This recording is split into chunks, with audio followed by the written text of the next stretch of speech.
सूर्य सा प्रकाश फैला जग में उनका नाम, साधु संग की धारा में चमके श्री राम कृष्ण। श्री रामकृष्ण वचनामृत प्रथम भाग।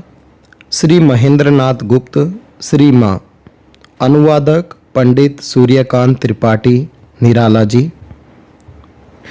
हमारी यह आंतरिक एवं हार्दिक प्रार्थना है कि यह पुस्तक उन सज्जनों के लिए पथ प्रदर्शक हो जो सत्य की खोज में दृढ़ मन से लगे हुए हैं।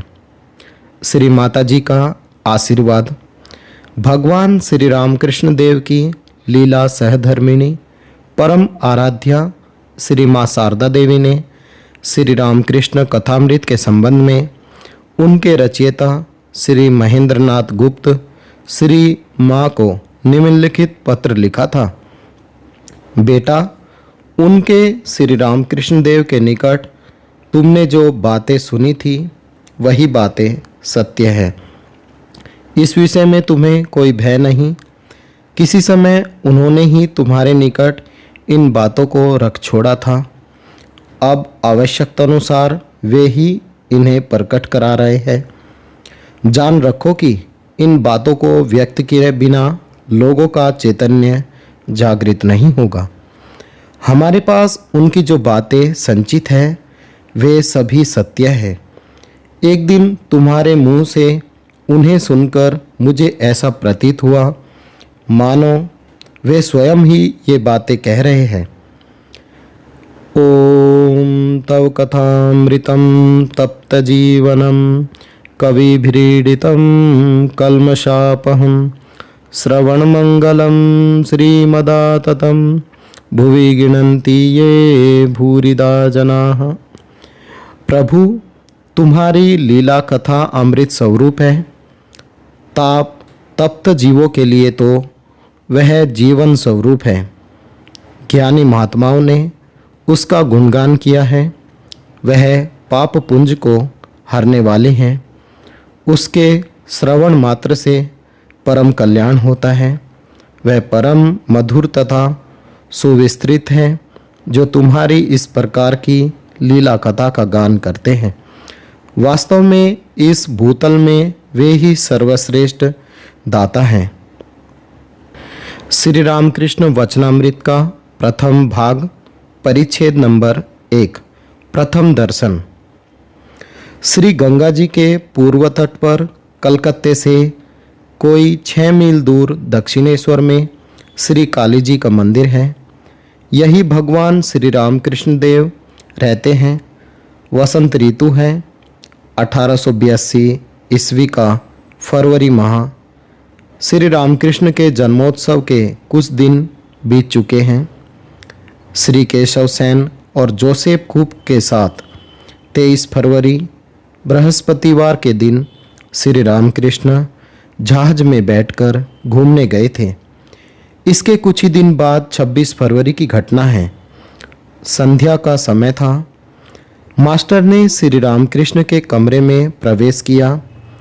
इसी समय उन्होंने श्री रामकृष्ण देव के प्रथम बार दर्शन किए। उन्होंने देखा कमरा लोगों से भरा हुआ है। सब लोग चुपचाप बैठे उनके वचनामृत का पान कर रहे हैं। श्री रामकृष्ण तख्त पर पूर्व की ओर मुंह किए बैठे हुए प्रसन्न वदन हो ईश्वरीय चर्चा कर रहे हैं। भक्तगण फर्श पर बैठे हुए हैं। कर्म त्याग कब होता है? मास्टर खड़े खड़े आश्चर्यमुग्ध होकर देखने लगे।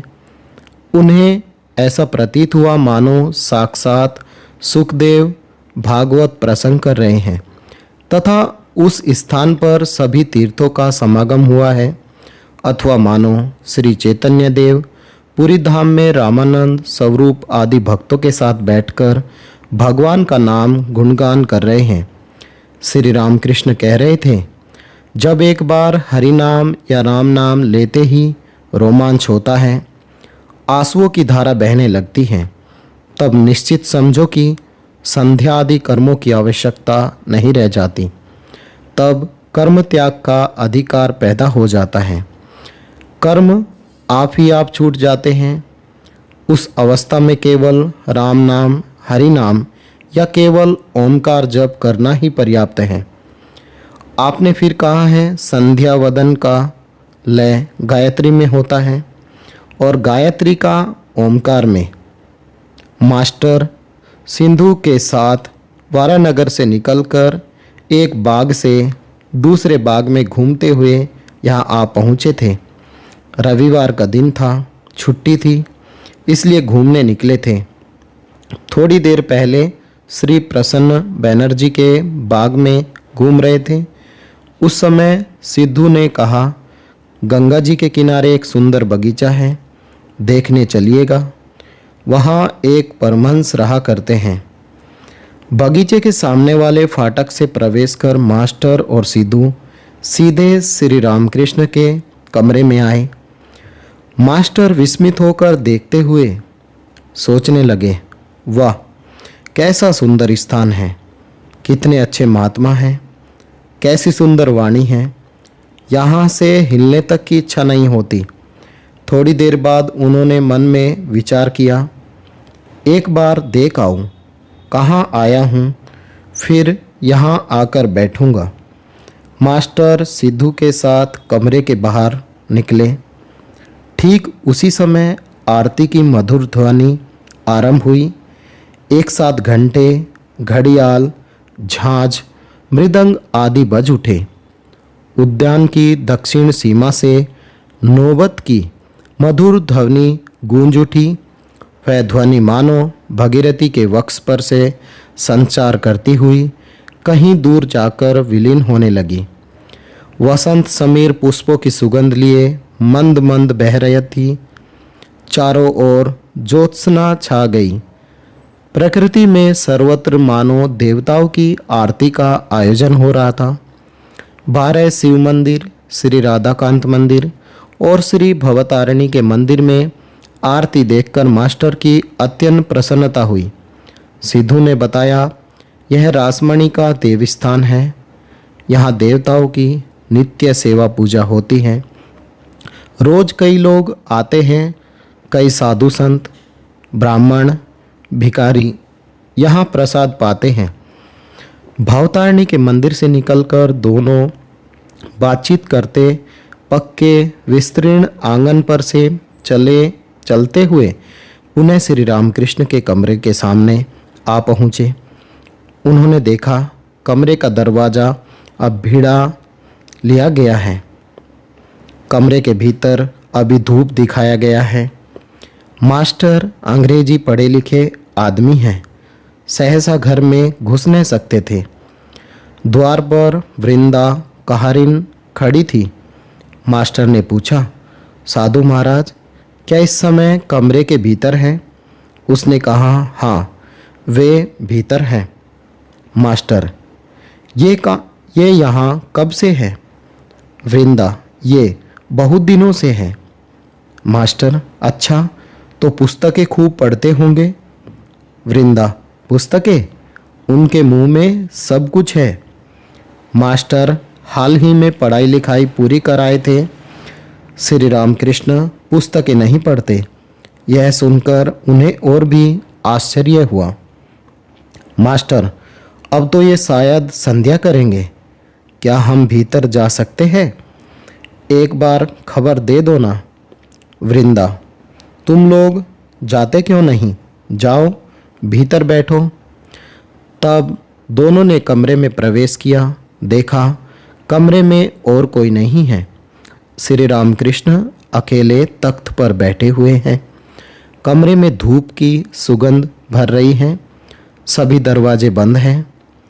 मास्टर ने अंदर आते ही हाथ जोड़कर प्रणाम किया। श्री रामकृष्ण द्वारा बैठने की आज्ञा पाकर वे और सिंधु सीधे फर्श पर बैठ गए।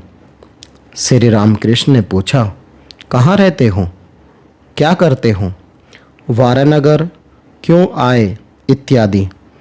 मास्टर ने कुल परिचय दिया। वे देखने लगे कि श्री रामकृष्ण का मन बीच बीच में मानो दूसरी ओर खींच रहा है। उन्हें बाद में मालूम हुआ कि इसी को भाव कहते हैं। मानो कोई बंसी डालकर मछली पकड़ने बैठा है।